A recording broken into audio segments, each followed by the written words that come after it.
Ivonne, ¿cómo estás? Feliz de poder preguntarte una vez más en esa sabiduría que tienes y en esas experiencias hermosas que tienes como psicoterapeuta. Ana, por favor, Ana al rescate. Oye, qué cosas hemos estado viendo estos últimos años que llegan a la consulta, ¿no? Y luego con la pandemia, bueno, se ha complicado bastante. Ana, pues justamente de eso es el tema del día de hoy.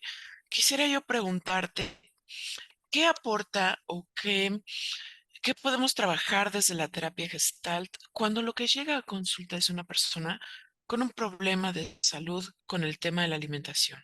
Alguien que come de menos, alguien que come de más y no puede controlar su relación con la comida. Bueno, de alguna u otra manera ya hablamos desde la Gestalt, hablamos como de un impedimento para la autorregulación. No hay una autorregulación en la ingesta de la comida, ¿sí?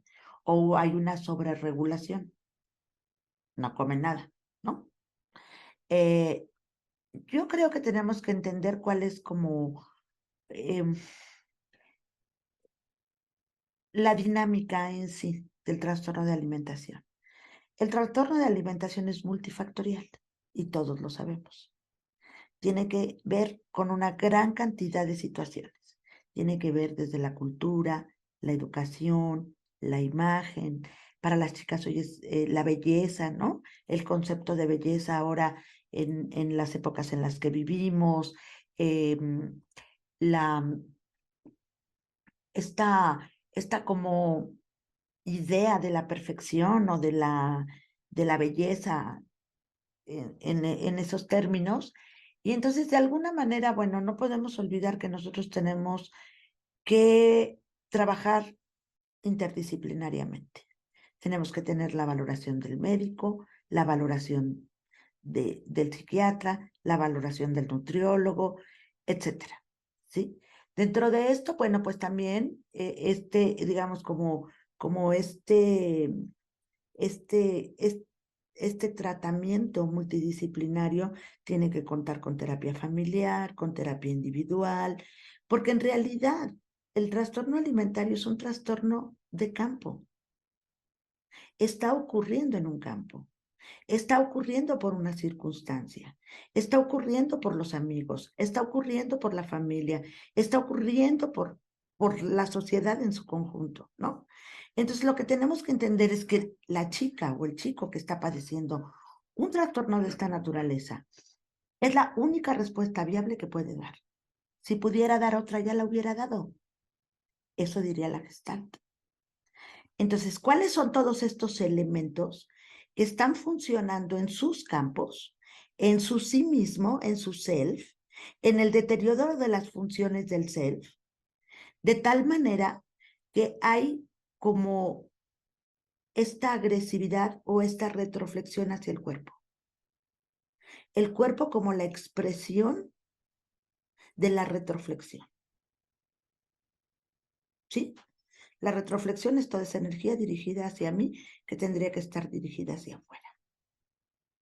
En este caso, bueno, pues no hay una no aceptación del self, es que estoy flaca, es que estoy gorda, es que estoy así, y tenemos que restaurar el autoconcepto, porque una de las cuestiones importantes, por ejemplo, en el trastorno de la anorexia, es la distorsión perceptual dentro de cómo yo me veo a cómo estoy.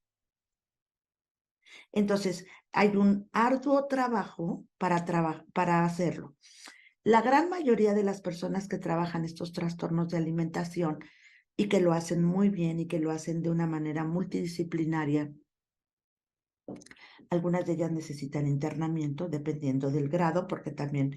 requiere de grado. Eh, este trastorno en sí, todos los médicos nos dicen lo que tenemos que hacer. La terapia gestal va a la experiencia. ¿Cómo es para ti tener que dar esta respuesta en la vida? ¿Cómo es para tu familia? ¿Qué le pasa, señora, de tener una hija en estas condiciones? En lugar de darles una gran cantidad de órdenes, acerca de lo que tienen que hacer o dejar de hacer. Es decir, la contribución de la terapia gestal sería, sin dejar de lado lo multidisciplinario, es trabajar en el self de la familia, trabajar en el self de la persona, tratar, intentar restaurar las funciones de contacto del self para que no haya una agresión al sí mismo. Esa sería la contribución. No todos los gestaltistas trabajan este tipo de trastornos, ni todos están incluidos en estas partes interdisciplinarias. Sin embargo, sí creo que la gran mayoría de los terapeutas tendría, y esa es mi opinión muy personal, que formarse con estas herramientas para que pueda entrar a la experiencia de los otros sin tener que dar todas las órdenes o a pesar de todas las órdenes.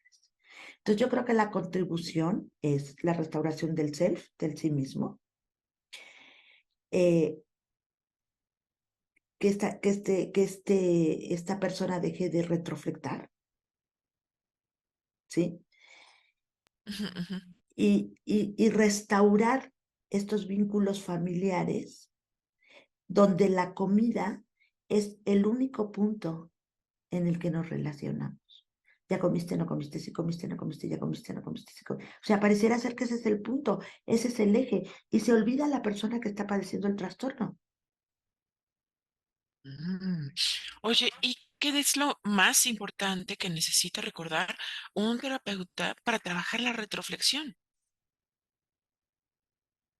Bueno, primero, dónde lo aprendió, a dónde aprendió a no aceptarse, cuáles son los elementos de su cuerpo que no acepta, para qué le sirve no aceptarse,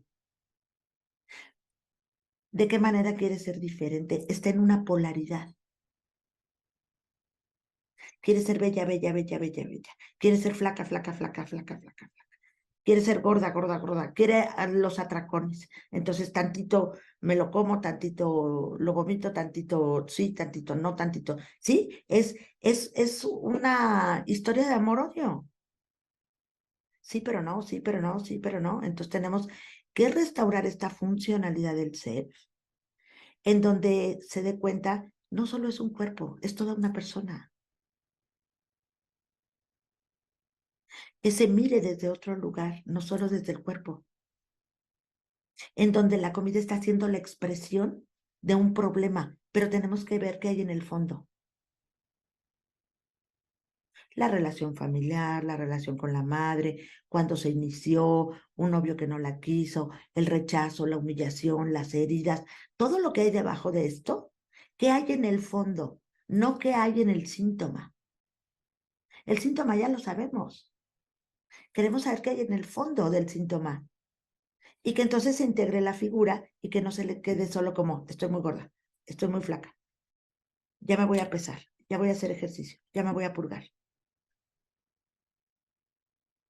No trabajar en el síntoma, sino que lo que está debajo del síntoma y en la experiencia. ¿Cómo te sientes cuando vuelves a fracasar? ¿Cómo te sientes cuando vas otra vez a la comida? ¿Cómo te sientes de forzar tu cuerpo a tener tanto ejercicio? Por ejemplo, ¿no? O una de las cosas que ocurre en los pacientes con trastorno de alimentación, principalmente en la anorexia, es esta rigidez, esta necesidad de control, este quererlo hacer todo, o sea, ir viendo dónde está este engranaje de esta rigidez, que seguramente obedece a un introyecto. A lo mejor es un introyecto cultural, a lo mejor es un introyecto familiar, o a lo mejor es todo, porque es multifactorial. Entonces yo, como terapeuta gestal, voy a trabajar en esa experiencia, pero no puedo dejar de tomar en cuenta el resto de las disciplinas que tienen que entrar en juego en un trastorno de esta naturaleza. Ok, ok, buenísimo. Ay, Ana, es más de una vez que hacemos énfasis en un video sobre las funciones del self, ¿no?